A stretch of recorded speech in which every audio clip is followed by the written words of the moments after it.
John Misch competed on the 29th season of San Juan del Sur, where he finished in 6th place. Perceived as a bit of a goofball early on, he soon came into power alongside his current fiancée Jacqueline to dominate the middle parts of the game, and after looking likely he could go all the way, it took a blind side to take him out and find a spot on the jury. I spoke to John about why both he and Jacqueline thought they would be the first person voted out, the truth behind Trail Mix Gate, as well as dishing the dirt on why he wasn't on the ballot for season 31, and giving us a personal performance of one of his favourite Disney songs. John, welcome to Survivor Oz. Good to be here. How's it going? Doing very well, mate, very well. How about yourself? How is it all treating you? How's everything going in life?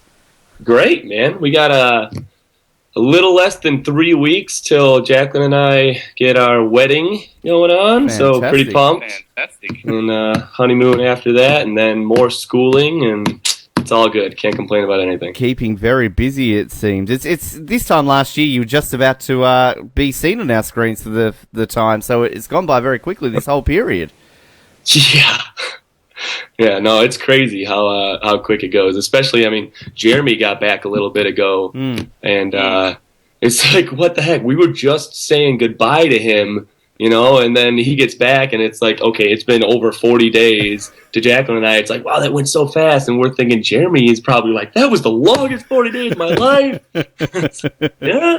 Yes, indeed. It's fascinating, really, that we're about to see three guys from your season play so quickly afterwards. I mean, as I said, this time a year ago, you're just about to be seen on our screens, and now they're returning players already. I mean, it's strange to kind of fathom that sometimes.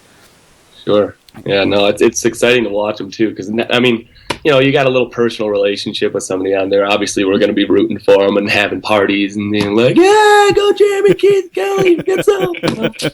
And you're obviously happy, too, that they're back in time to come to your wedding as well.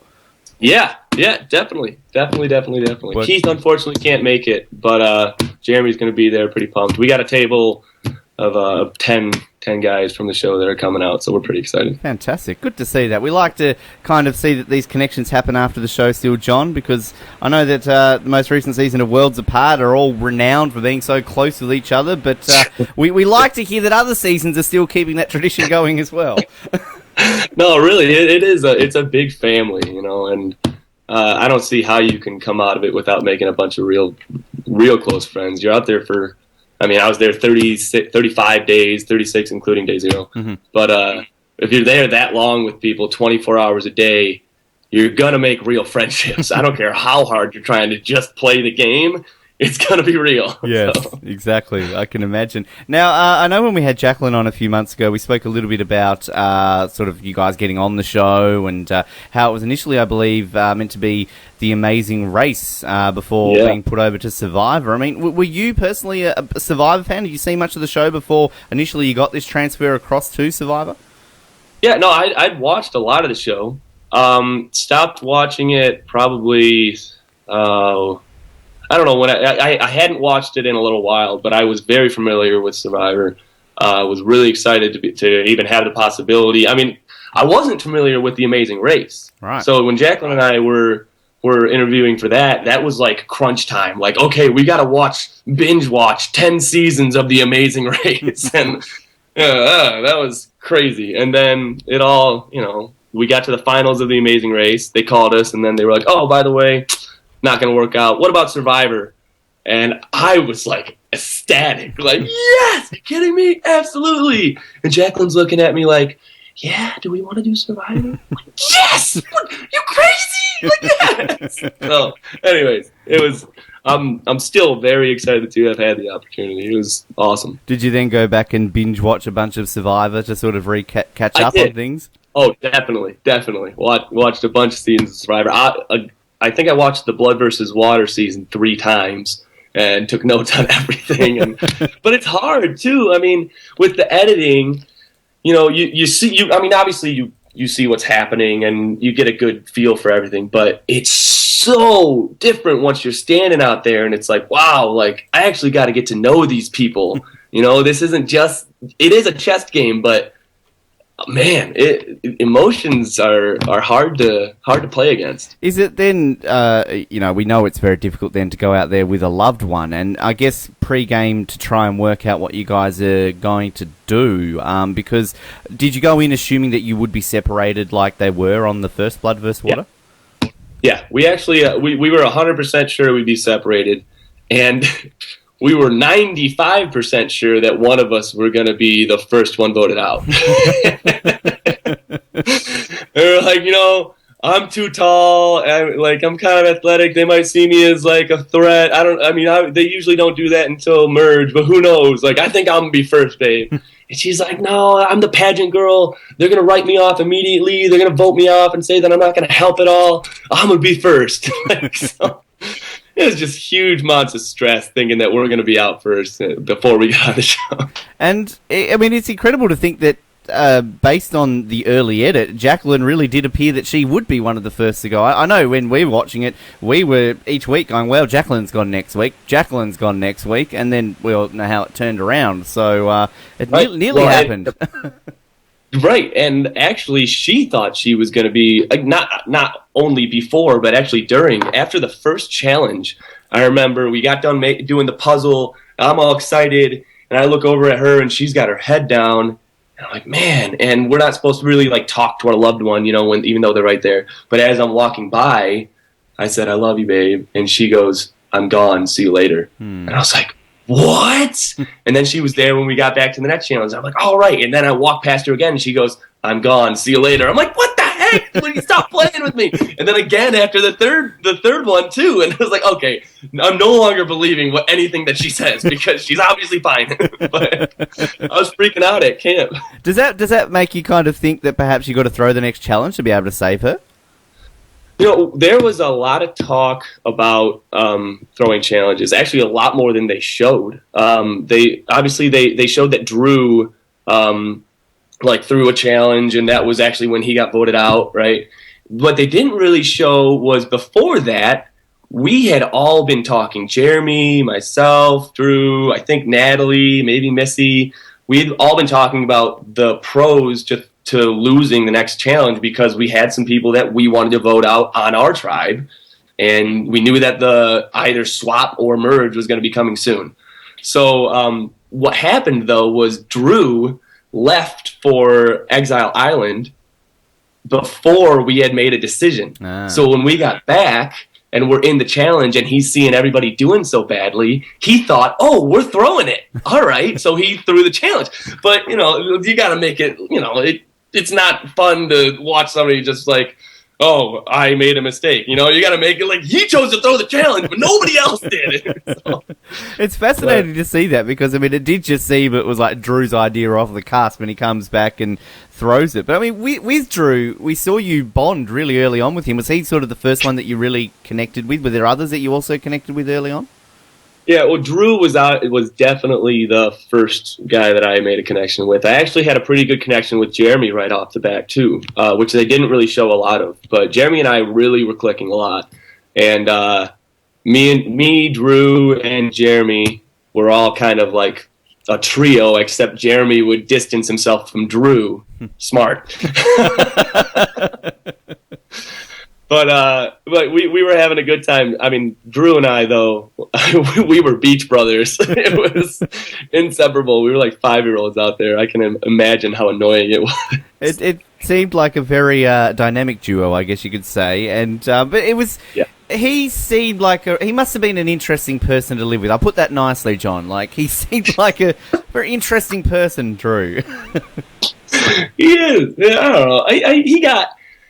He got a bad rap a little bit from a lot of things he said, which will happen when you speak your mind. Like he has no filter, obviously, Mm-hmm. So it worked against him out there a little bit, but he's a really good guy. We've hung out a few times since then.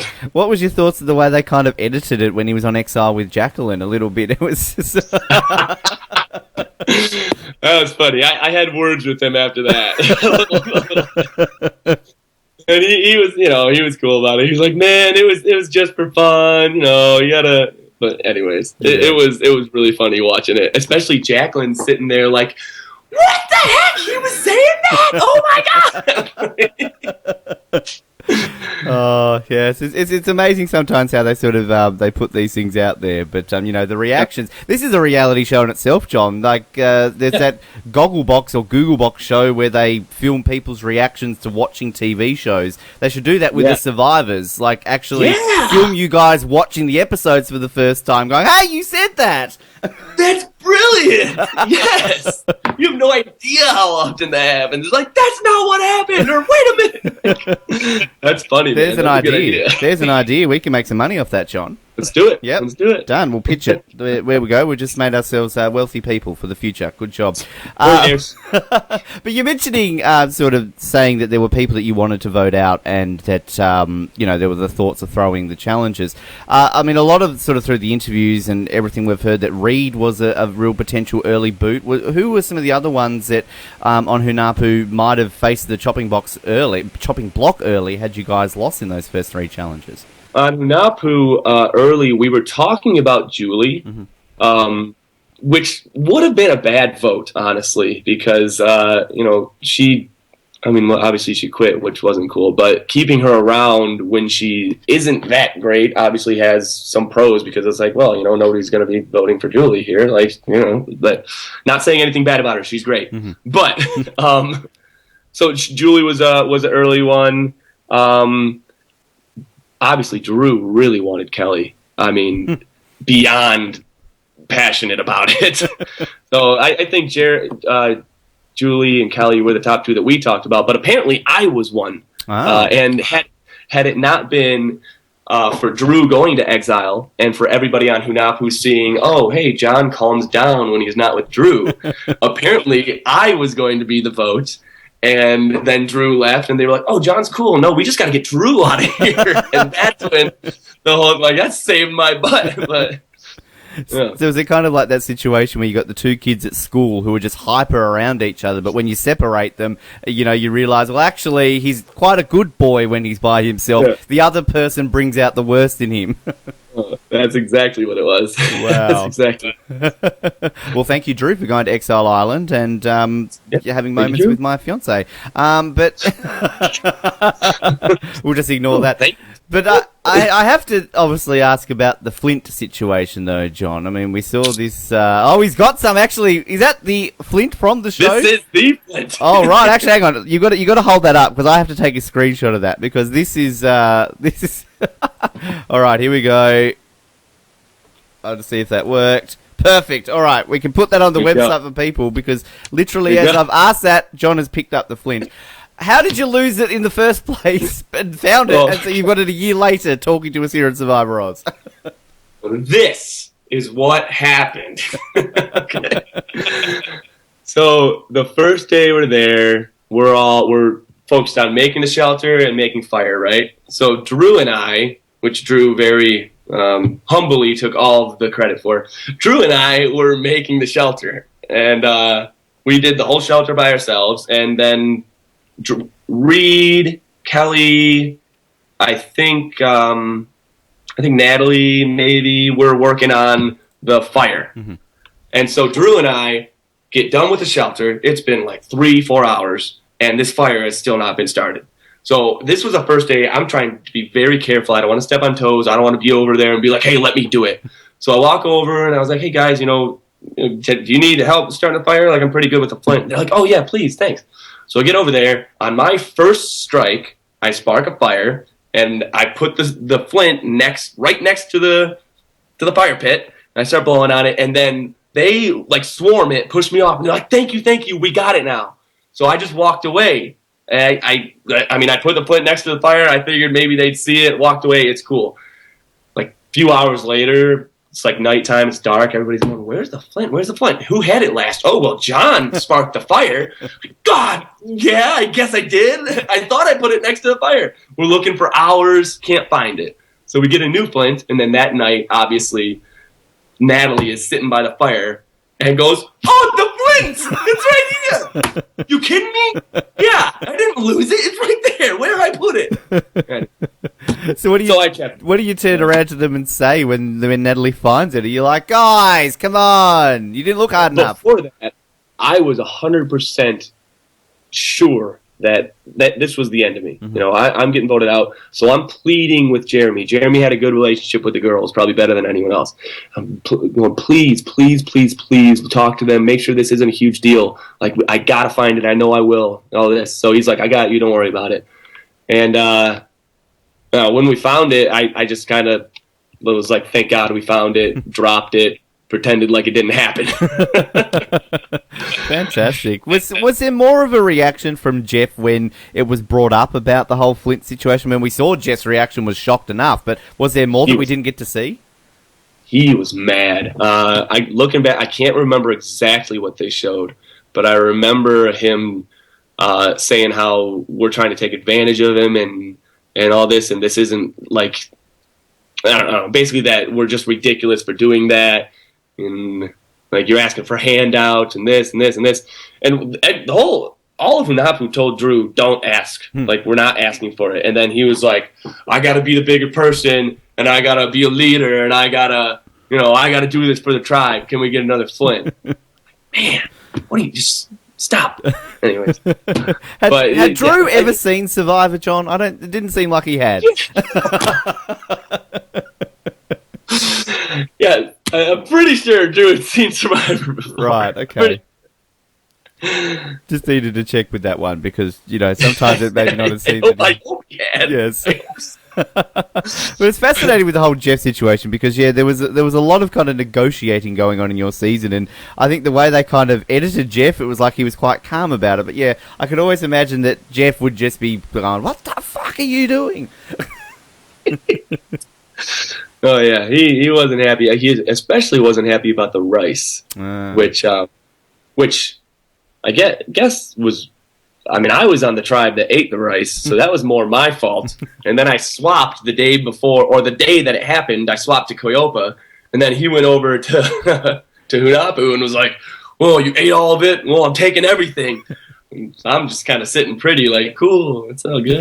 Like, I got plenty of rice over here. Not caring too much at that point, going, oh, well, sucks to be them. Yeah, pretty much. Yeah. You're allowed to be honest now, John. You're not in the game anymore. It's all right. That's it.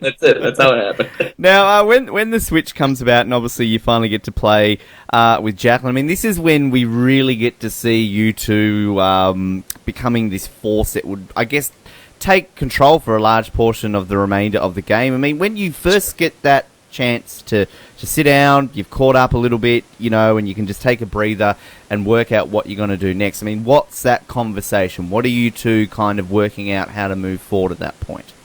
Well, I think, firstly, that was life-saving for me in terms of the game because, I mean, if I was on Hunapu again, I was pretty low on the totem pole because my closest alliance member, Drew, had just been voted out.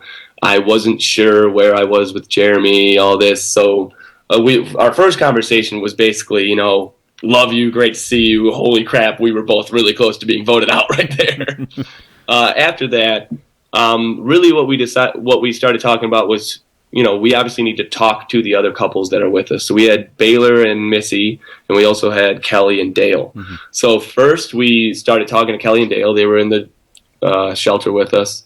And the conversation pretty much went like Kelly was saying that, us four could have a really close foursome and things like that. We could be close till the end. We could be Final Four, all this stuff. We were like, oh, that's cool. And I didn't realize Kelly liked me at all. So I was like, oh, wow, this is news to me. Then Missy and Baylor come over, and they basically say the same thing. And I'm like, what the heck? So then it was like, okay, well, who are we going with? And what we noticed was Missy and Baylor were constantly trying to be around us, like trying to talk to us and build a relationship, whereas Kelly really said that first night and then didn't really talk to us. And then the day that we had a tribal, came up to Jacqueline and I, and she was just like, okay, I don't want to talk about it too much, but the vote today's Missy, right? Are we agreeing? We're like, sure. But what we got from that was, okay, she doesn't really want to make a relationship here, so she doesn't want to use this for long term. She just wants to get through these votes until we merge, So that right there told us, here you go, we're going with Missy and Baylor, which ended up being a very close relationship, obviously, throughout the game. So was that bond then with Missy kind of was formed there? I mean, did you have much sort of bonding when you guys were on Hunapu together? Hunapu, we didn't actually. She, we had like a little thing where it was like she was kind of like the mama on the tribe, and I was, like I called her mama and stuff like that. It was just kind of like a friendly thing. Once we got on to Coyopa, it really turned into a at Coyopa, we didn't have to hide it. We knew we had the numbers, so it was like, okay, cool. So we spent all day together, every day, getting to know each other, getting to know Baylor's past, hearing her sing a little bit, some of her songs, stuff like that. Really got to know each other. And then going to the merge, we said, look, we got a really good thing going here. Let's try to downplay it. Don't talk to me so much when we're over there. Be a little bit more distant. And that would have worked out if she didn't vote for me in the end. But, Oh, we'll get to that. I have to. You mentioned Baylor. So singing, did Baylor sing Sticky Situation while you were at camp? No, she hadn't sung Sticky Situation. Man, the song she had sang was awesome. I can't remember what it was now, but I remember I had it stuck in my head while we were out there, and one of the days she came over to me and she goes, it really means a lot to me that, like, you actually know those words. Like, that's cool. And I was like, yeah. I didn't just try to do that. Well, I think we're seeing them at Hearts of Reality. We're going down to Hearts of Reality in a little bit, and that's kind of like, we're like, oh man, because last we had talked, we were cool, and then we kind of heard Missy talking down about Jacqueline, and then it was like, okay, we're not cool again. So it's a very sticky situation. Oh, hey! So, I mean, also, too, I mean, you're mentioning with Kelly, we see, obviously, Kelly's we're about to see her again, second time around. And Kelly has a huge fan base out there. I personally love Kelly. We've had her on this show. She's fantastic. But she didn't really get a strong edit in terms of getting to see her overall gameplay. Do you feel, getting to be on two different tribes with her, that she was a strong player that we didn't get to see a lot of and she warranted a second chance? No, look, I think she's great, and she does have a huge fan base. Mm-hmm. In terms of what was going on there, the problem that I saw was that she spent a lot of time letting people know how much she knew about Survivor. And she would say, I can name every winner since season 1. I can do this. We took notes on this, and Dale and I did this, and all the stuff. So that was something that immediately, it was kind of like, whoa, like, if she knows all this stuff, like, she's probably going to be really good. So to me, I thought that was a bad play. Like, I would be trying to say more so that, I'm lost out here a little bit, which I actually did quite a few times. Right before I went out there, I read a book called Socrates, and it talked about how often he used, he just basically said, I'm an idiot, and he used irony a lot in that way. And I used that as kind of like my inspiration of my gameplay. And that, I think, would have been a better play for Kelly in that situation. So that, and combined with, I don't think she really liked me out there because I was so hyper. Okay. So she didn't try to make that friendship with me. So I didn't see a lot of her gameplay. All the gameplay that I saw was, whoa, she's talking a lot about how good she is. I don't really think that's very good. And then, and that was pretty much it. But that doesn't mean that she couldn't be a great player. That was just, from my perspective, I didn't really get to know her as well as I could have. It's interesting kind of with people who, I guess, play like that, because we just saw that on Worlds Apart with someone like Sharina Max, who seemed to be targeted because of their knowledge of Survivor. Sure. So in this upcoming season, to see Kelly and Sharina, who, I guess, put their foot in their mouth a little bit about knowledge of Survivor, sure. How's that going to play out? Right. No, that's a really good question. But with this one, I mean, once you go and you've lived it, I feel like that kind of evens the playing field. Because it's like, okay, for your first time playing, anybody can say, well, I watched the show this many times. I watched the show this many times. Well, you don't really know how it is, though, until you get in there. And once you do understand what it's like, I mean, everybody knows what's going on out there once you played it, So, I think it really brings everybody back to par. Yeah. What was going on with Keith over at New Coyopa? I mean, he was obviously the odd man out. I mean, what was he up to at this point? Keith was awesome. Keith was pretty much just he talked with Missy and I a lot, and Jacqueline and Baylor a lot. And we had this huge thing where it was like, okay, cool, Keith, if you get Wes, and since Wes is really cool with Josh and Reed, like we can have a huge alliance once we get over there. And he was all about it. And he's like, that's great. He knew that he was okay. We were going to take out a couple because our thing was we want the couples to outnumber the singles going into the merge, because otherwise they're just going to pick off the couples like flies, So, that was him at Coyopa. It was pretty much, I'm just gliding here. He didn't need to do much, right? But the problem came when he agreed wholeheartedly. He was like, yeah, this is a great idea. Us four or us five, and then West, all that. Then the day that we get over and we merge, and it's now Huyopa, he went with Wes. And we were like, what the heck? But then he on at us for flipping. And we were like, what are you talking? No, you the one that flipped, man. Like, no. But, I don't know. He was incredible, though, at those challenges. Yeah. It's crazy, man. Yep. I couldn't believe it. But it's great with Keith, because I know one of our Oslets, Noah, just is the biggest Keith fan in the world, and you should have seen his reaction when he found out that Keith was coming back for a second time. I was so pumped. It was amazing. Yeah, and it's great because, I mean, Keith seems like a very nice guy, great character, great player, I guess. Awesome. I mean, he made it to Final Four, so you can't underestimate how good of a player he is. But, sure. It's great, the three that have come back from San Juan del Sur that we're about to see, because there's so many different dynamics to each of them, which is going to make the season for fascinating viewing. Absolutely. No, I'm really excited to watch this season. If I'm being 100% honest, I'm pulling for Jeremy. Okay. He's my man.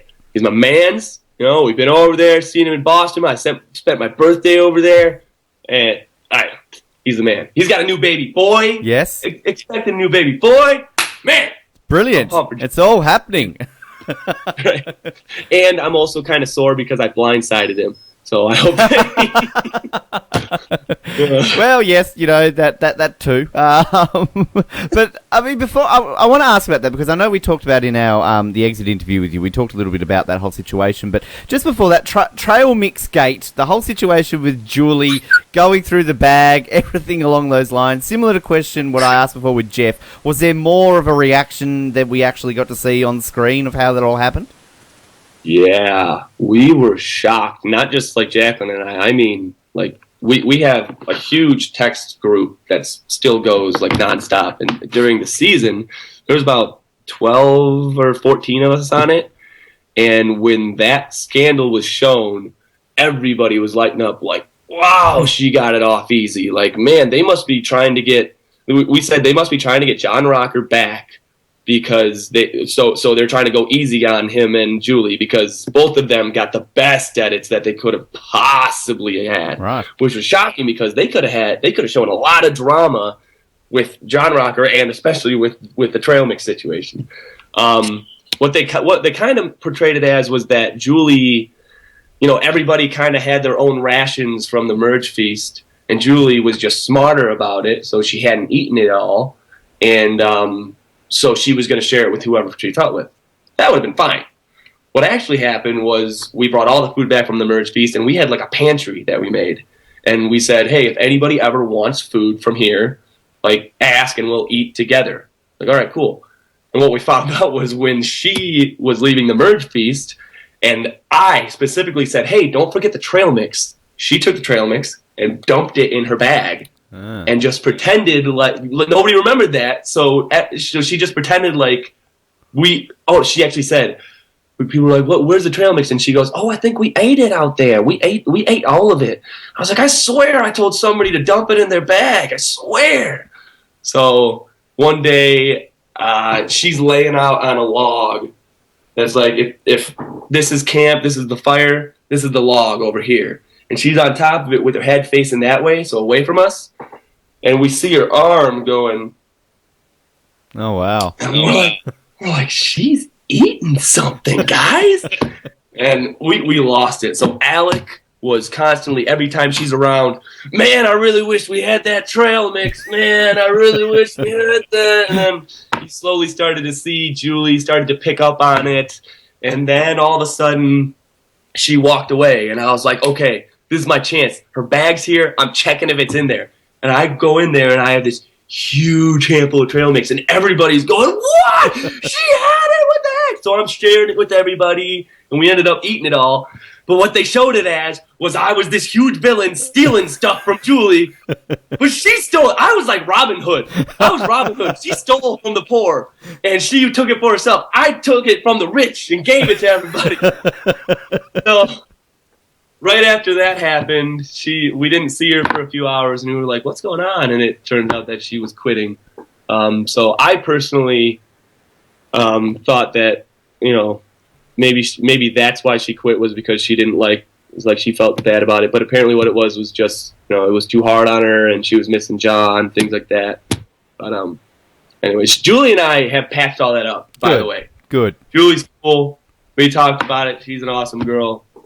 Just want to say that at the end there, because I don't want people thinking that I'm ratting on her. That's fine. And I mean, what's the situation? Is Rocker too still in people's, good graces? I don't really hear a lot of people talk too much about Rocker post-game, and we haven't really seen too much from him post-game.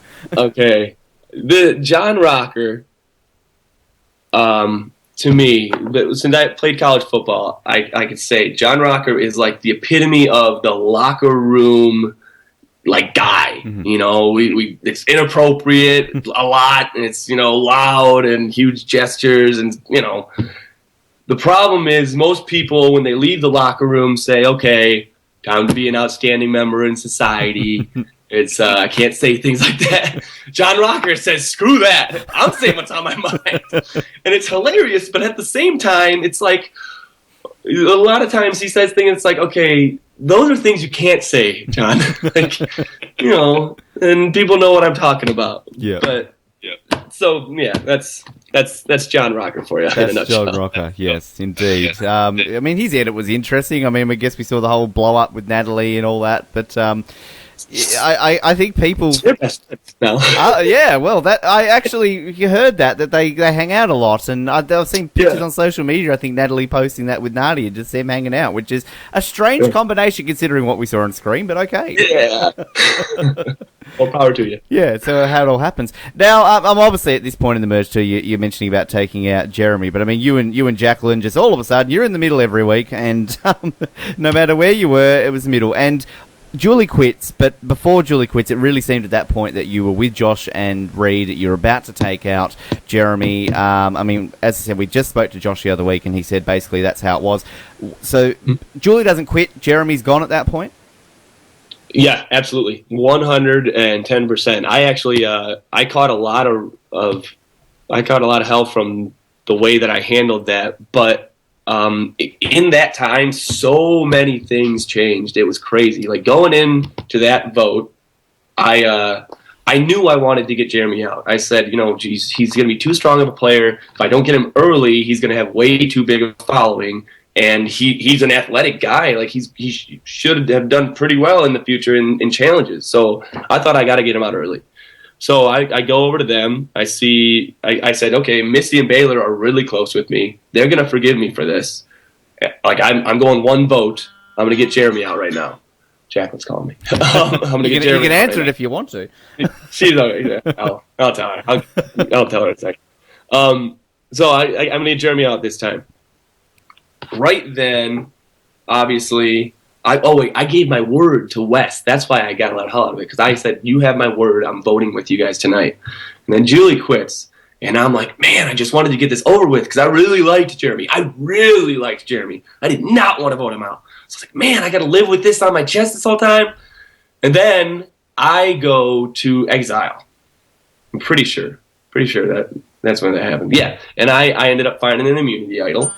And man, which I still have the clue for. You got it all packed in there, like prepared. Fantastic. Yeah, man, I got him. Got everything right here. Here's the idol rules for you. Oh, fantastic. Right? That's a little Survivor goodie bag. I love this stuff. I got my clue in here. Oh, fantastic. Wow. Anyways, so when I found the idol, though, I, man, what's going on in my head right now? Is that not what happened? No, yeah, that is what happened. Okay, while I was gone, I got back, and Jacqueline goes, look, while you were gone, everybody on Josh and Reed's alliance ignored me the whole time, except for Josh and Reed. We're like, okay, that's a little weird. And then she says, but Jeremy was all over me. He was taking care of me, being very kind, not hitting on me or anything like that. Just he was really taking care of me. So that, again, just like with the Missy Baylor situation, kind of showed us, look, their alliance only wants us for short term. This alliance wants us long term. So we took out Josh that time, said this is the better time to do that. Then I found the idol. Then I came back, and I was like, okay, well, anyway. We'll go with that, yeah. So hypothetically, Julie doesn't quit. Jeremy goes home at that point. You're with Josh and Reed's alliance moving forward. How differently do you think things turn out if that's how it had played out? Oh, hugely. Honestly, Reed and I and Jacqueline probably got along better than anyone else out there. It was just that, our alliance didn't match up, then the numbers didn't match up, and it was craziness.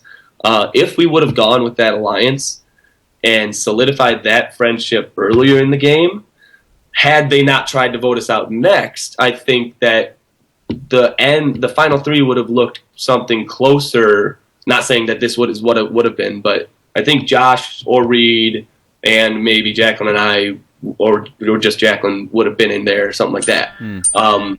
But obviously, that's not what happened. No. Well, I could have. I guess at that situation, had Jeremy goes when Julie was, and of course, we saw a whole arc there of Natalie seeking revenge against you for taking out Jeremy. So I'm sure she would have probably tried to do that still. But because it was earlier, do you think you're able to control Natalie a little bit earlier rather than the point when it actually did? She played that so well. I don't know if that would have happened. I think because she kind of got back. She didn't show at all that she was mad at me. She showed that she was frustrated. She showed that she felt betrayed a little bit. And then the next day I didn't hear anything about it. And really going forward, I never heard about it. I guess she was going to try to vote me out the next time, but last second she changed her vote because she realized it's not going to work or something like that. And that was when I played my idol, and Wes got out, and Wes was the only person that she told that she was coming for me. So Wes wasn't there to tell me. So then Alec, same thing happened, and she played that very well. And it must have been a fun time in the group chat then when you're seeing the Natalie situation where she's saying dude, I'm going to get rid of John, and you're like, what? Why do you hate me so much? Yeah, no, definitely, and especially because out there, she doesn't filter much either. So out there, she's just like, John's an idiot. John's so fucking annoying. John's this, bloody hell, all this bullshit, and I hate John. And then we get done, and she and I talk all the time. And she's like, I said some things on the show that you're probably not going to like. All right, thanks for the heads up. We had both Natalie and Nadia on for a recap during Worlds Apart, and sadly I wasn't able to host it. I had to get somebody else who worked on the show to host it. One of the biggest regrets ever, because I listened to the recap, and it's probably the best recap we've ever had on this show. I could not stop laughing the entire way. It was hilarious. Yeah, they're hilarious, especially together. They're hilarious. Yes. But that's I gotta plug my computer in really quick. Yeah, sorry, just a second. Go for it.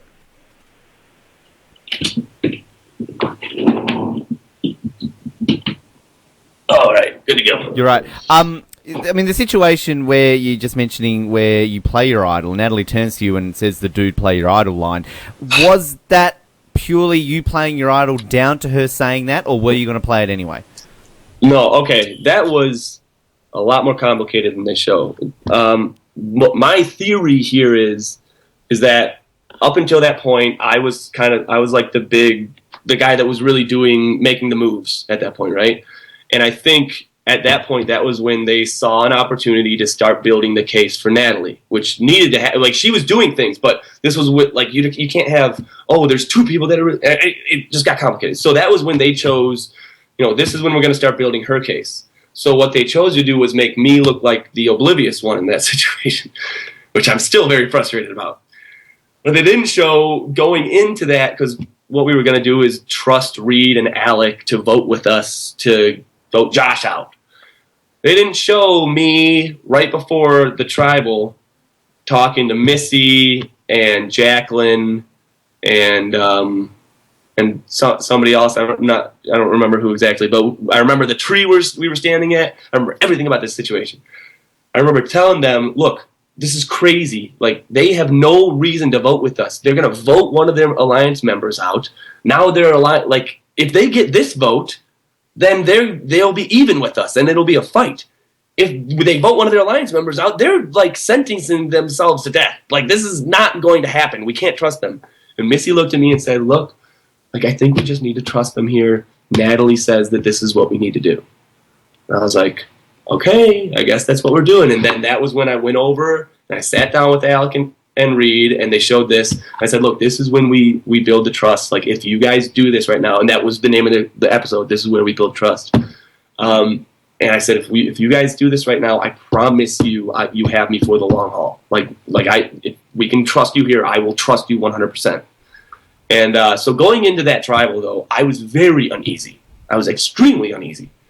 And Jacqueline was actually the first person to look at me right when Keith said, stick to the plan, Reed. She looked at me and said, play your idol. And they didn't show her saying that first. And I was like, okay, I will. And then they showed Natalie turning around and saying, play your idol. Now, when I said, are you sure? I wasn't saying, like, really, like I'm getting voted out. I was saying, I told her and Missy, this is our idol. Like, you will use it. This is not my idol. It's ours. So I had planned before to get their permission if I was ever going to use it. I was going to talk to them and say, look, I think I need to play it tonight. Is that cool with you? Do you guys agree? Since we had never talked about that, that was me saying, are you sure? Like, you're giving up your idol, right? So they didn't show any of that stuff. And they just made me look like an idiot. And I'm stupid sometimes, but I'm not then. So to clear that up, to make sure that people know what actually happened. I'm not an idiot. Well, I mean, it's fascinating you mentioned with Natalie kind of how they had to show it, because it did seem her edit that she was quiet for the first half, and her game really did take off, I guess, after the Jeremy vote. So sure. Making that case for her, I guess, was important from the editor's standpoint. Yes. Moving forward.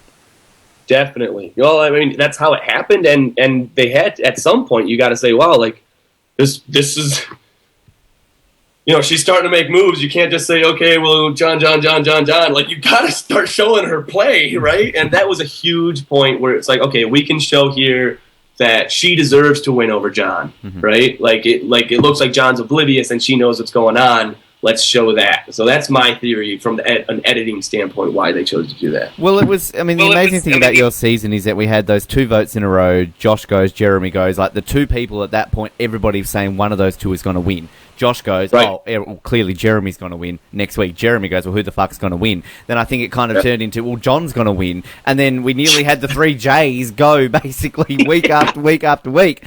And, I mean, try analysing that show at the time, John. It's just terrible. We're sitting like, going, okay, like, we have no fucking idea what's going on with this show.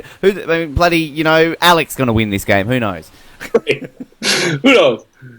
Yeah, it was fascinating. But just quickly on the Jeremy vote, that was brilliantly edited. I just want to point out to the editors, we always bring this up because as a viewer, we had no idea Jeremy was going home. We saw like 2 seconds of you and Missy discussing that. What was the real catalyst behind the whole... It was going back to when you were saying that he was a real threat, and that was the perfect opportunity then to just get rid of him? Yeah, that I did think that he was a threat before. Missy and I had talked very early on, actually, while we were on Coyopa. I think she was the first person to say, I think Jeremy is a huge threat. I don't think that he can go to the... Like, we can't keep him around too long. So I knew that I would have her support if I did it early enough. Like, because if Jeremy and Missy got too close, she's not going to feel the same way down the road, right? But I felt like, okay, she said this 3 days ago or something like that she would vote Jeremy out, or that he's a huge threat. So I need to play on this early. He's a big threat right now. I just got an idol that I shared with her to encourage her trust. So I felt this was the best time. Like, if I wait longer, she might have a closer relationship with Jeremy and say, forget you, John, then go to Jeremy and say, John's trying to get you out, and then I'm done, right? Mm-hmm. So I didn't want Jeremy to have that chance to build that relationship.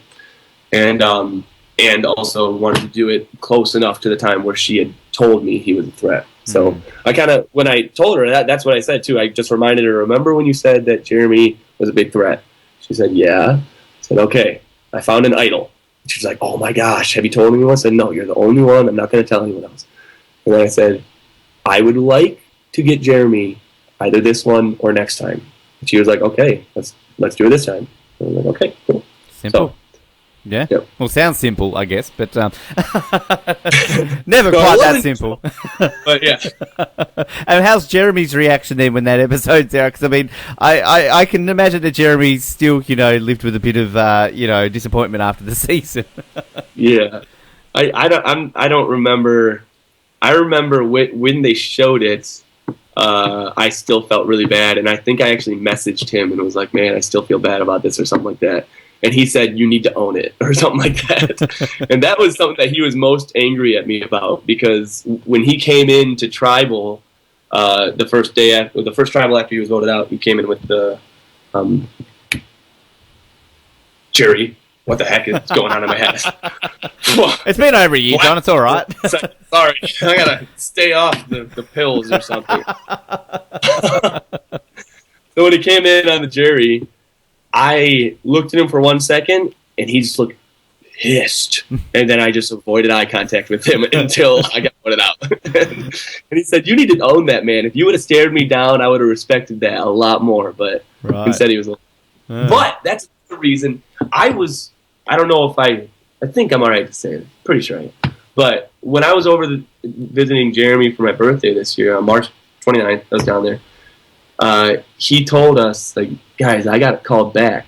I'm going to be on the next season. I'm like, what? Well, if he gets voted. I'm like, what? No way. I can't believe they didn't call me. I'm so mad. And then I look at my phone, and I have a voicemail from a private number that was 25 days earlier. Oh, no. I was like, what's this private number that I haven't been listening to? And I listened to it, and obviously it's Survivor saying, hey, John, we'd love to have you back. And they took me not responding as I don't want to do it. So, well, but that would... we've got to ask that, because we heard plenty of rumours that is the case, that is why, because people were going, why isn't John or Jacqueline like on this? What the hell? And then that was sort of going around. But I'm sort of... Like, if I go on again, I really hope they call me back again. But if I go on again, I would have chosen not to go on with Jeremy. Because I know he's all right with it. We're cool. We're really close friends. But he also knows I'm a competitor just like him. And if he were to blindside me, I would have just been like, it's cool, man. Love you, brother. Like, it's cool. And I don't want to have that stress in my head going into a season. If I was on this season every single day, I would have been like, all right, is Jeremy real with me, or does he know? Like, I'm gonna forgive him. I don't know what to do. He wants to get me back. It would have been terrible. So yeah, all good. I could have imagined that would have been the case. We've seen that with other seasons before, where things seem to be cool, but once you get out there, it's like, I remember what you did to me last time. You're going home. Yes.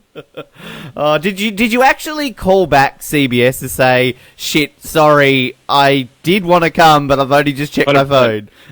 100%. They called on a private number, so I called one of the girls that's in charge of casting, because that's who the voicemail was from, and I called her. She was gone I think she was filming a season. She was like, I don't know where they were. Cambodia, 2 Cambodias, right? Yeah. Yeah, so she would have been in Cambodia.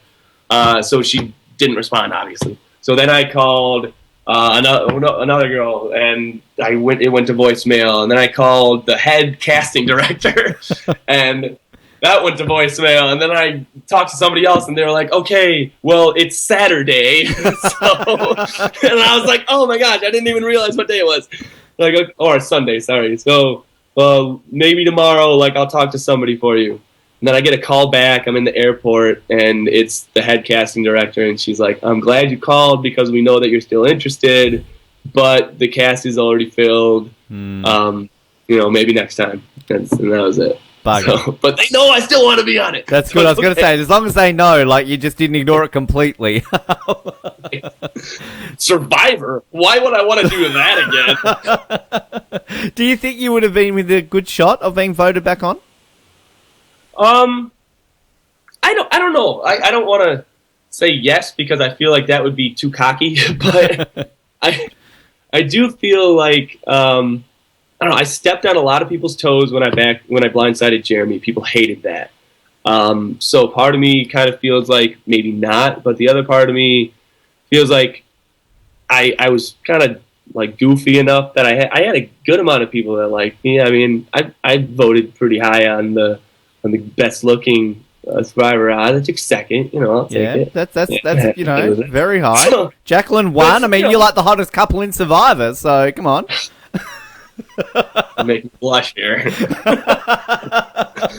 But so that kind of makes me feel like, okay, maybe there are people out there that would vote for me, and I think that it was early enough. I mean, like 3 out of 3 got voted from San Juan del Sur, got voted to be back on, right? So I think it was an early enough season that it's fresh in their mind, like, oh, John, I know who he is, so yeah, or something like that. So, and I think people would have liked to see Jeremy and I go at it again, see like, what's going on here. Yeah.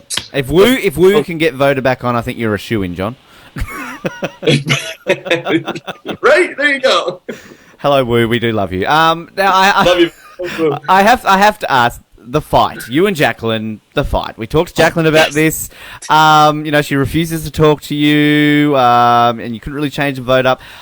Take us through this, and is this really how fights happen between you two? That Jacqueline would just not talk to you for a while, and then eventually you've got to be like, "Oh, sorry, honey." Sorry. She's calling me and I wasn't answering, so she texted me, "Are you okay?" I said, "Yeah, Survivor Oz." So just as we're talking about her not talking to you, she thinks you're not talking to her. Okay, got it. Right. Don't talk to me. No, first off, that's not how we argue. That was hugely influenced by the fact that we were very dehydrated and very hungry and very stressed out, and a million other factors. So, no, that's not how it goes. But I will say that the arguments that we had before Survivor, and anytime that we have an argument now, they are completely different. Like, being on Survivor, it's like relationship counseling. It's crazy. So you really learn how to communicate. And I don't think we have big tiffs at all now. Like, we'll look, we need to talk about this is really what it gets to, and that's it. And so that's awesome. Love Survivor for that. But the actual argument, I was so confused, man. I was so lost. I remember talking to one of the producers, Joe, and being like, "Man, I don't even know what I did wrong. What is going on here? She won't talk to me. She won't tell me what I did wrong. Every time I try to touch her, she screams at me." It was like 5 hours of silence. I got a 5-hour silent treatment, man. It's insane. So I think it was portrayed fairly well. It could have been done a little bit better. Like, what she really was mad at me for was, I came back from exile, and when you're on exile, they don't do a very good job of showing how hard that is on your mental state. Not like I'm going insane because I'm by myself, but I'm by myself, so all I can think about is, did I make the right decisions? Am I with the right people? Is Jacqueline doing things right? Like, do I need to switch my vote? So I must have had an idea to switch my vote 6 different times each time I was on exile. And then you get back, and it's kind of like, okay, finally I'm with Jacqueline.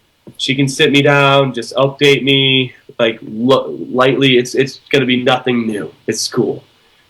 And then what really happened was she comes over like, we need to talk.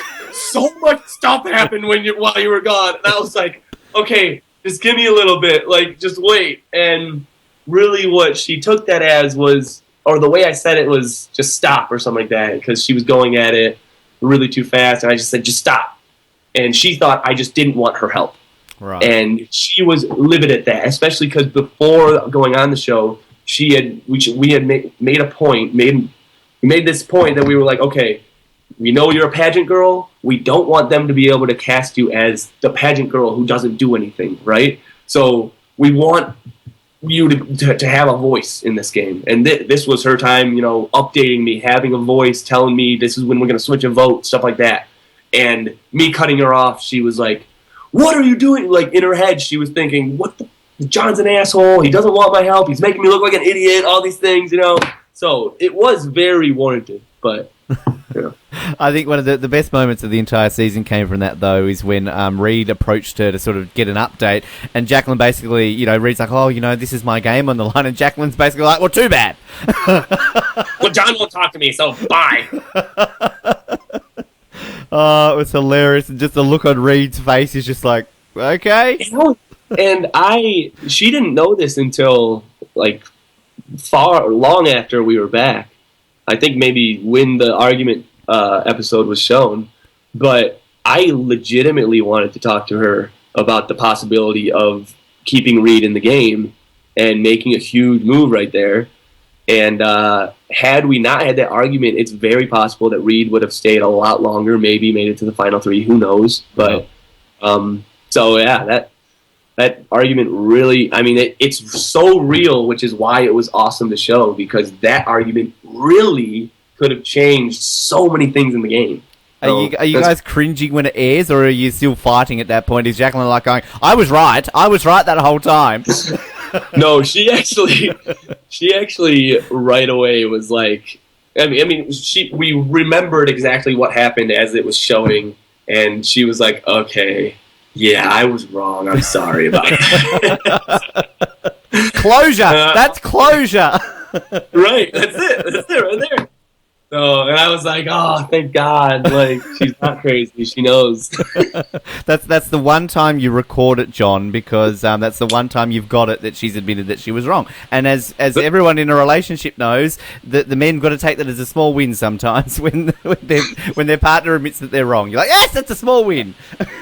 I'll take it, man. I'll take it. Yes. Now, the Natalie vote where she switches to Alec, you're blindsided about it, and we get the whole situation where she basically makes it out that it was a mistake, and that she didn't mean to. Was that always believed, or again, was that editing that you maybe did doubt her a bit? That was 100% believed, 150% believed. The way it happened just seemed way too smooth. Like, I was very confused at Tribal, looked around kind of like, what the heck happened? I thought it like I was like, okay, are they trying to do something? I was like, well, we were going to vote Alec out soon anyways, so if they are trying to do something, like, I don't really see the point in it, not knowing that they picked up on the fact that I was using Alec as, like, my scapegoat, like, if something bad happens, here's my new friend, And so since I didn't know that they had picked up on that, it really seemed logical that, while we were splitting votes, she just messed it up. And it was true, Jacqueline only one time, or not Jacqueline, I don't know, somebody just told Natalie, like, one time, like, hey, this is your vote, we're splitting them, this is who's getting voted out, but this is your vote. And that doesn't seem very complicated, but when you're out there, and especially after like 35 days, people are trying to split votes, remembering your vote and remembering who the target is, and then sitting in Tribal and trying not to give it away, it's so weird. Like, every time I walked up and we were splitting votes, I'm going, all right, I really hope I'm writing the right name down here. All right. So it seemed logical, and they played it off well. Baylor walked up right away. It was just like, she forgot her vote. She's really sad about it. Please don't go too hard on her. Like, all right, cool. And Yeah. That was it. Played it beautifully. It really was. Yeah, it's She's fascinating. Good. And then the next tribal council, obviously, sadly, you're about to go home, John, and we get the whole situation. The tie, you, Keith, and Jacqueline. I mean, that must be, particularly because Jacqueline's up as well, that whole moment there just waiting on the revote, knowing that it's very likely you or Jacqueline are going home at that point. That must be very hard to have to deal with. Well, once it was tied, I knew it was me. But the thing that I was really mad they didn't show, again, I'm not sure... I don't know, maybe it would have been too confusing. I don't know. But before that tribal, I had this like epiphany moment. I remember laying down in the shelter thinking like, oh man, should I play my idol? Should I not? Missy's acting really weird. She's avoiding me. Like something weird is going on here. Like, so very confused. And then I had this moment where it was like, oh my gosh, that's it. Every time that we have voted for someone in that season who had an idol, we've split the votes. Like every single time, even when we didn't need to. So I was like, okay, they're going to split votes if they vote me out. And who are they going to split them on? Well, they're not going to vote me out and, keep or try to vote me out, but then Jacqueline is staying. Anyways, it was pretty obvious that it was going to be Jacqueline and me split. Mm-hmm. And I told Jacqueline, look, and this was a quick conversation because I didn't want to push it because I knew I was going to ask her to marry me, and I didn't really want to put money before that. Like, I didn't want her to think that I was doing that. So I said, look, if I write your name down, it'll be 3-2 you. You'll go home. I'll save my idol. I can play it next time. That guarantees me to the Final Four. All I have to do is win the final immunity, and I'll be the only player that successfully made any moves in the game. Mm-hmm. So she shot it down. I didn't ask anymore. We went and talked with the producers with the interviews that they show, and they even said, you had a pretty good idea. Why aren't you going with that? I was like, I don't want to piss Jacqueline off. I'm going to marry this girl. Also, if they weren't voting me out and then they see that I didn't trust them, I don't know how they're going to respond to that. Yada yada yada. So stupidly, I decided to just play the trust game. And not play the idol. Yeah. Which I'm guessing is that the number one question you get basically from people? Why didn't you play the idol, John? Oh yeah. And it's the most frustrating too because I know that I had this brilliant plan that was like fail safe and didn't do it. That would have been so fascinating had that happened, because you can also imagine how that would have been edited. He voted out the woman he wants to marry. He's a bastard. Like, how the whole Sierra mum situation in Blood vs. Water. Right. It's like, I don't want to have millions of people thinking I'm some asshole. But you could have won $1 million because of it. But yeah. I don't know. That's so many things now that I was on the show and I see how people react to things, and I realize, after the season's done, it's over, it was a show, it's fun, whatever. Now that I realize that, I would have done a lot of things differently. I would have definitely sat Jacqueline down and been like, look, this is the best play. I love you, but I need to write your name down tonight so that I can save my idol and end up winning $1 million, hopefully. Yeah. But since I didn't know that, I was worried about what people are going to think, and what's Jacqueline's family going to think. I haven't asked her to marry me yet. I don't know, would they be mad about that, this, that? Yeah. Did you think maybe you could propose right then and say, honey, I love you, will you marry me? Oh, by the way, I'm going to vote you out tonight. That was terrible. I didn't even have a ring. I knew she would be mad if I proposed on the show because she wanted a ring. I knew that. If you guys had made it, say, to the Final Four, I know in talking to Josh and Reed, they kind of had a plan that they would sacrifice one of themselves so that in the they wouldn't both be at the Final Two. Would that have been something similar you would have done, or would have you both gone to the Final Three together? No, we did not want to be in the Final Three together. We knew that going into the show. We had said we made an agreement that at the merge, should we both make the merge, we said whoever has the bigger alliance and the better chance the other person is just going to be a pawn, not a pawn, but they're playing to help that person win, right? Like two heads are better than one, and instead of trying to make both of us really, really good in the game, let's try to really build up one. And unfortunately, it worked out badly for us, because had we really worked on building Jacqueline's case too, maybe Jacqueline in that final three would have looked a lot like if she would have gotten that one more vote. That's all she needed, right? So, bad play on our part, but can't do anything about it. Did you go into that final tribal council thinking Jacqueline had a shot, or was the talk around Ponderosa really that Natalie was the one who was going to win? Talk around Ponderosa was 100% Natalie. Once I knew that, I started talking to everybody at Ponderosa, trying just to get one vote. And I didn't want to tie for second, right? So at one point, I actually had Wes and Reed both. It was Alec. I had Alec and Reed both agreed to write Jacqueline's name down. And Alec and Reed don't really talk that much, so the opportunity was there for me to just sit back, shut up, and let them do that, and then Jacqueline maybe win the $1 million.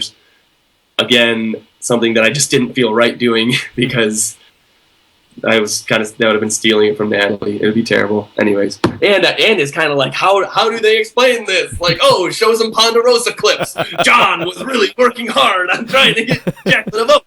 Like, what? No. But it would have been so cool, because it shows the power of the jury. Like, you are not out of the game, especially if you have a loved one that's sitting in the final three. Like, wow. Right. So, another missed opportunity. Story of my Survivor play. Well, it's so fascinating how that all played out, because, you obviously had two jury members who had family members up there, and we didn't have that on the first Blood vs. Water. So, it was a unique situation that you've actively got people really campaigning for their loved ones to try and win. I mean, was Baylor doing that as well for Missy, to try and campaign like, hey guys, vote for my mum to win? She didn't have as much time as I did. I think she just had one day, like a day or two to do it. And the reception of Baylor wasn't as good as with me, which apparently before I got to Ponderosa, Jeremy filled me in on this. Apparently, everybody was talking about how much they hated me, and how they hated my gameplay, and I screwed their entire plans up, and they hated me, all this. And as soon as I got there, it's John. Oh, hey, what's up? And we're all having a good time. And then Jeremy fills me in on this, and I was like, all right. So that's good to know, I guess. But I felt pretty comfortable going up to everybody at Ponderosa. I don't know if Baylor felt as comfortable doing that. Mm-hmm. So that just kind of speaks to the gameplay, though, because you obviously need to be able to play knowing, like, hey, this person's not going to just vote against me because they hate me so much, which is what happened with Missy. Yeah. And that we had talked a little earlier about how Missy was on an interview, and we overheard it, and we were kind of like, oh, why did she say that? And that kind of put a sour taste in her mouth. What had happened was they asked Missy if she thinks Jacqueline deserved that vote that she got, that put her in second and Missy in third. And Missy said, absolutely not. Jacqueline didn't do anything, and it should have been my vote, if anyone's, or it should have been tied, stuff like that. And I look at that response, and it's kind of like, okay, she did enough for someone to actively feel, I would rather this person than that person. That's what Survivor is when you get in the final three. You need to have people in the jury who feel, hey, I want to vote for that person. Or, you need that. You can't step on everybody's toes. And apparently Missy didn't really know she was, but made a lot of enemies on the way there. So I chalked it up to good play by Jacqueline, by making a real relationship, her and Reed and Josh are singing in our wedding. We have a very close relationship with them. So that's good play. Fantastic. That's making a real relationship, getting somebody to say, I want Jacqueline to have a vote. I want her to come in second place so they can have a better chance at doing IVF and surrogacy. That's good play by Jacqueline. So, anyway, Yeah, no, it's interesting with Jacqueline because, as I said earlier in the interview, like I guess a lot of people thought early on, well, she's going to be gone soon, but huge turnaround. We all love Jacqueline on this show. We've talked heavily about how underrated she is as a player and how we think, she maybe deserved a couple more votes at the end there. But I guess from your perspective, though, that just makes you extremely proud that she got to the end, got second place, and I guess really going back on the whole pageant girl edit, really put that aside and showed a different way of playing the game than maybe what she could have been perceived as. Sure. Yeah, no, that's 100% accurate. I was so pumped up to see. I didn't even realize I walked into Tribal for the final four Tribal, and I just kind of walked in, sat down, and then Jeremy nudges. Oh no, Josh. No, Jeremy. Jeremy was sitting next to me. Jeremy nudges me and goes, "Look at your girl, man." And I looked at her. Didn't even realize still. And I was like, she got the necklace. What the heck? You're kidding me. So, man, I was so proud of her. Still so proud of her. We tried so hard to get I wanted my idol, and she wanted the necklace. And then we're looking all over for him. Her necklace is up there for $5,000, or no, her puzzle for the challenge that she won. Yeah, it was $5,000, and my necklace was $2,000 or something like that. Right, my idol. I'm like, man, that's what my idol is mine. Well, you got some props. I know that. I think I don't know if it's different season to season. Oh, is that what's that? I made this. It's my spoon. So that was a spoon used on the show. Oh, right. I need to take I need to take another screenshot of that if you want to hold it up because hang on, I'll just wait that gets open because people to do that. That's hilarious. I like that. All right, ready? Hang on. It worked perfectly. There you go. Oh, you're going to be tagged on some things in social media soon, and you're going to be like, what the fuck did I just do? This one's going to be a funny one because the clip art could be pretty easy. Yes. It's fascinating with props and that because I know in some seasons people have always said I try to get this. I think I can't remember who it was mentioned. They smuggled out some of the what do you call them, tree mails, and then another contestant from that season went off at them because hey, that was mine. I want to keep it. Yeah, no, we got two. We got Jacqueline. Grab this one. Mm-hmm. Is that backwards on your screen? No, I can see that. Yeah. That's fine. Yep. Congratulations, final three. So fantastic. It was really cool. And then we have one from the arena.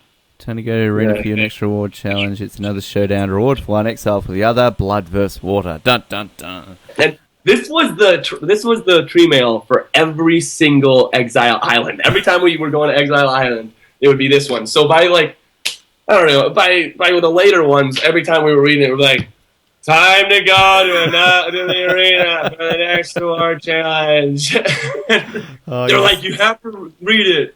All right. You just didn't even need to look at the piece of paper. Now, we've got some listed questions, and we'll wrap it up with our final five. Just quickly, we've obviously touched on you're about to get married, honeymoon, back to school, everything else. How's everything else going, John, with yourself? What's moving forward with John Misch coming up after all this busy time ends? Well, first off, I'd like to say, because I've been getting a lot of questions still, and I really appreciate them, that my dad is still fighting, and it's incredible. He's actually lasted longer than anyone with his similar diagnosis has ever. So, still, he's incredible. He's my hero. He's absolutely great. But so thank you for all the concerns. He is still fighting. Looks great. Love him. Well, other than that, what's you're asking kind of what's the plan for me in my future? Yeah. So what's going forward after wedding, school, everything like that? So I had a huge change of heart while I was on Survivor. I was in finance. I was working as a financial advisor when I was on the show.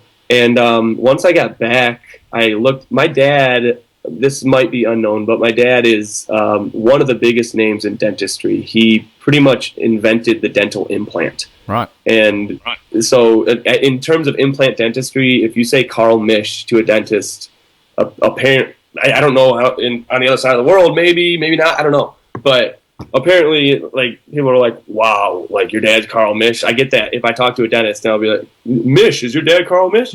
Yeah. Whoa, like, it's crazy. So with the diagnosis and everything, Survivor taught me a lot to believe in yourself. I guess a lot of people have that feeling after being on the show. And for me, I doubted myself so much for the classes that it would take for dental school, for how long it would take. And when I got off the show, I was kind of like, okay, screw that. Like, I'm going back. Somebody needs to pick up his legacy, I said. So right now, as I said before, I'm in school. I'm getting all my science classes done and getting ready to take the DAT for dental school. Brilliant. And so I got about 6 years left. Is that all? That's including my specialization, oral surgery and stuff like that. But yeah, that's fantastic. It's funny, actually. I remember having a conversation with somebody recently about people who go into like medicine, like, you know, I want to be this, I want to be this type of doctor. I don't think I've ever met somebody who said, I want to grow up and be a dentist. So you could be the very first person, John, that I've ever met who said that I'm going to be a dentist. And I don't know why, because, I mean, there's nothing wrong with being a dentist. Everyone needs a dentist. So I don't know. There you go. I agree with you, though. It's not a common thing. Yeah, that's fascinating. Well, good luck with that. And obviously the wedding, wow, yes. We're looking forward to seeing everything online. Because you guys, when you would post social media pictures, I don't know if you saw during the season, there was one of you and Jacqueline holding up a glass of wine that was constantly used in, like, Survivor groups and on Twitter of, like, I think there was, after, say, Jeremy got voted out, there was a photo of you and Jacqueline holding the wine glass saying, like, see you later, Jeremy. And, like, it would just constantly get used over and over again. It was hilarious. What the heck? Somebody's got to send me that. Yes. That's awesome. I'll have to find the screenshots of it, or if people listening still have them. But it would just constantly be recycled, and it worked so well. Oh, my gosh. That's awesome. Oh, it's fantastic. It really is. All right, we'll get to the listener questions. Speaking of the fans, thanks to everyone who sent these in. As always, with a lot of our listener questions, these often get answered in the big part of the interview, so we're not ignoring you if that is the case. Blake Allen, do you think your goofiness around the camp, like singing Aladdin, helped, hindered, or had no effect on your social game? Oh, nice. Honestly, for while I was out there, I had no idea if it was helping me or hurting me. From what I've heard since then, not like people telling me, hey, that really helped you, but people loved my Genie in the Lamp, which is what he's talking about. I would sing Genie in the Lamp. And I go into it. I'm very animated. I have a minor in theater. I wanted to be an actor for a long time. Not going to happen. But so when I do like a skit, like Genie in the Lamp, I go at it. And even though I was starving and I had no energy, I was jumping around camp until I got done with that, and then I'd lay down, and they loved it. It was hilarious. But to answer the question, getting back to it, I think it helped me. I think it early on helped me not look like so much of a threat. You know, who's going to be worried about John, who's goofy and is messing around with Drew over there, when we have Jeremy, who's making friends all over the place and is playing a great social game, and same with Josh, playing a great social game and all this. So I think that really helped me. But then it's hard to be goofy day 20 when you're starving and you're tired. So my goofiness wore off, and that's when everybody was like, John's starting to like make moves. What the hell? Like, we gotta get his ass out. But I think it helped me help me early on. Well, the next question actually here, Philippe Chimon says, can you sing some Disney songs for us? All right. There's a piano behind you there. I feel like you need to start playing some music. Man, I honestly play classical piano. I can't play one thing that I can sing to. I'm a concert pianist. I can jam on that thing, but I can't sing to it. But I can do, all right. I'll do just a few lines from Genie in the Lamp. Right? Okay. All right. Blah, blah, blah, had them 40 thieves. Sherazade had 1,000 tales. Master, you're in luck, cause up your sleeves, you got a brand new plan that never fails. You got some power in your corner now. Save the ammunition in your hand. You got some pump besides all and high, and all you gotta do is rub that lamp. And I'll say, Mr. Aladdin, sir, what will your pleasure be? Let me take your order, shut it down. You ain't never had a friend like me. All right. Oh, that's fantastic. And the one thing that I have to say that people missed out on that is that full-on genie facial expressions and body movements when Johnny's singing that right now on cam. So you've missed out, people listening at home. Oh, that is brilliant. You gotta do it all out. Yeah, that is fantastic. Well, there you go, Philippe. Thank you for sending that in, and thank you, John. That was great. I don't know how we're going to top that. Let's see. Okay. Dalen Miller says, who would be in your Dream Survivor alliance? It could range from literally anyone from Survivor. Oh, man. Okay. Brad Culpepper. Jeremy. Tyson. Mm-hmm. A lot of guys from Blood vs. Water, honestly. No, honestly, if I had to choose one person, two people, because Jeremy right now would be my number one person. That if I could have like a two-person alliance, I'd make it with Jeremy. Other would be Brad Culpepper. I would love to get to know him. He seemed really cool. I know some people thought different opinions on him, but I thought he was hilarious. And I think with the football thing, I think we'd really get along. So, Brad Culpepper. I like Brad, and I actually voted for him every time on the Second Chance one. Sadly he didn't get back on, but yeah. No, I was a bit of a Brad fan. Thanks for that one, Dalen. Now, Aiden, your question's been answered. Most of these have been answered. I just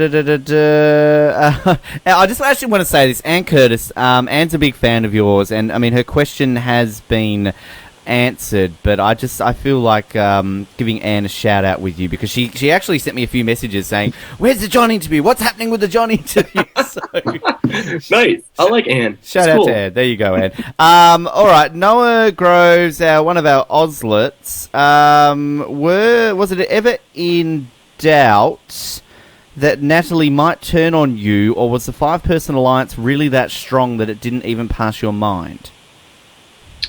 Oh, I think I said it earlier that I was very eerie about it. Now I didn't know it was Natalie, so that I guess that answers the question in a short way. Like, no, I did not consider Natalie was going to blindside me. She did a really good job hiding that, but I was very worried about Missy, and I think Natalie could have played on even more.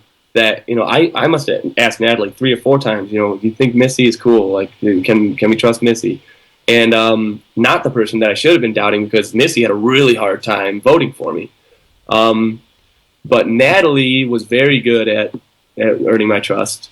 I did see it coming, though, as I said before. Like, I kind of had this idea that, they're going to be voting for me. They're going to split votes. Why don't I put Jacqueline's name down? Yada, all this stuff.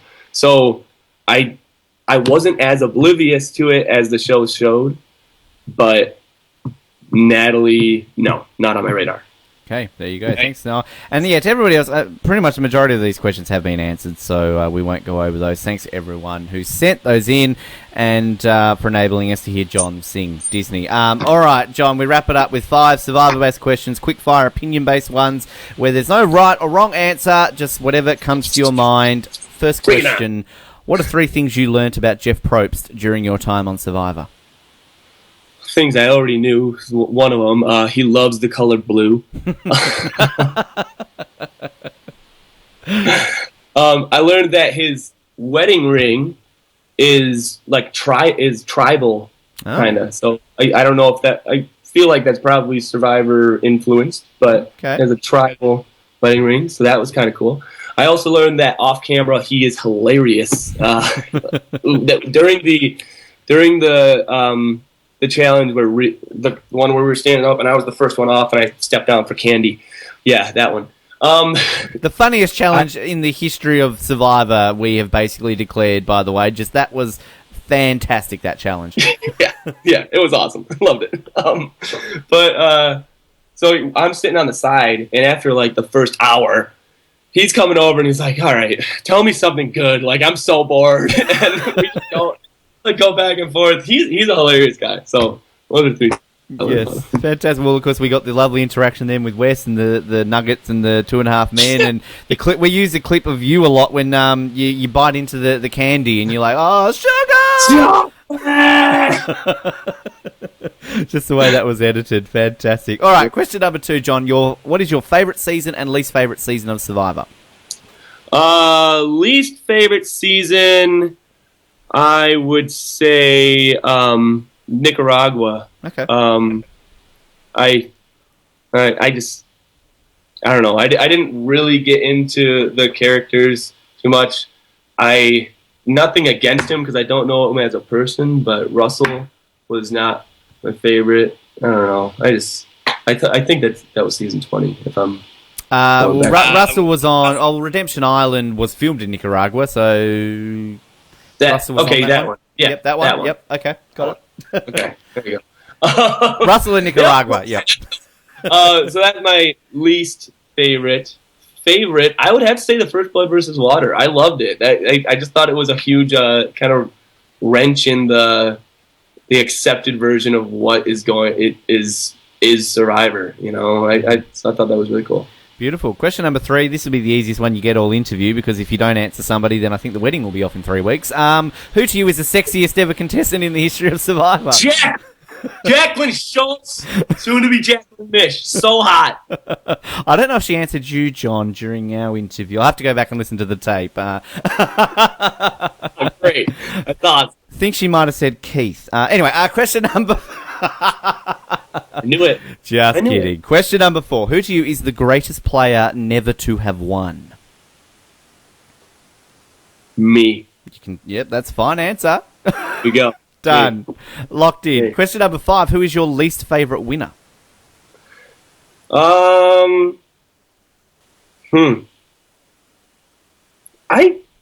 Parvati? Parvati? Not a big fat Parvati fan? No, I'm sorry. That's all right. I didn't like. I don't know. I just didn't. Her gameplay was so, bat my eyes and do this. I hate that. I hate it. So that, yeah. Must have made in person, she's great. She's great, but yeah. I was going to say it must have made it interesting then when she was doing sort of the interviews pre-game. That's why I say she's cool. I just you cannot like someone's gameplay but like them in person. I hated Natalie's gameplay. She voted me out. She's great. Well, that's true. I've discovered a lot doing interviews on this show that people I necessarily haven't liked, watching them, interviewing them. They're actually quite lovely people. So, anyway. Sure, right. Final question for you today. John Misch, in the history of Survivor, who to you is the greatest ever player and why? Isn't that kind of greatest player never to won, I guess. So. You can answer yourself the greatest player if you want to. No. I'm definitely not the best player ever. Honestly, I think Mike might be up there. I think it's so hard to be in a situation where you are not in the majority back to back to back to back to back, and to see him fight through that the entire, almost half the season almost, he was kind of on the chopping block, and for him to pull it out at the end, I was rooting for him probably from the merge, and he's one of my favorite players. I'd like to meet Mike. I was going to say, have you had a chance to speak to him yet, or? No, I haven't. I talked to Dan, and I think that was actually the only person that I talked to from this past season. Brilliant. But yeah, I want to talk to Mike. There you go. I'm sure if you reach out to him, maybe you might listen. There you go. Get involved in the Dirty 30. They'll I'll remember. Yeah. I don't know. He might be going to Hearts of Reality. I don't know if he's going there or not. He might be there. You never know. I got to look at the list. I think he might actually be going, and obviously Jacqueline and I are going. So that could be cool. Now, I do believe Brian Heideck is going, season 5 winner is going to Hearts of Reality this year, and I'm a huge Brian fan. So, look, I Nice. want you to go out and try and get a selfie with Brian Hardick and then tweet it to us. And then I'll imagine you two singing Disney together. Brian, got to do it. All right. Yeah. Brian Hardy, got to do Easy. it. All right. Beautiful. John, I have to say thank you so much. This has been a lot of fun. Good luck with the wedding in a couple of weeks. Good luck with the dentistry. Good luck with everything else. And love to get you and Jacqueline on for a recap during season 31 because we'd love to hear your thoughts on Jeremy, Kelly, and Keith and everything else in the future. Sounds great, man. Yeah, thank you. I'm glad that we could finally do this. I don't know if anybody knows how long we've been talking back and forth. Like, oh, we're doing it tomorrow. Oh, no, we got to change it. And so really great to finally get to chat with you. And a massive, massive thanks there to John. It certainly did take a bit of time to get all that organised with reschedules and all that sort of jazz, but we got there in the end. That's the main thing, and a very entertaining chat indeed. So once again, thanks to John. And if you're a fan of Psalm 1 Del Sur, fan of Jacqueline, his soon-to-be wife, of course you can download that interview via SurvivorOz.com. Our new feed is up and running on Survivor Oz as well as on iTunes. You do need to resubscribe to it, so if you have subscribed to our previous feed on iTunes, you need to unsubscribe from that feed and resubscribe to the new feed, so in order for it to work. So head to iTunes or whatever podcast service you use to be able to fix that one up. We have other interviews coming your way. Stay tuned to SurvivorOz.com, and we get ever closer to Survivor Season 31. Getting very excited for that indeed. In the meantime, thank you for your continuous support, and keep tuning into Survivor Oz. My name is Ben Travis Spoken, and we will speak to you next time on The Trains.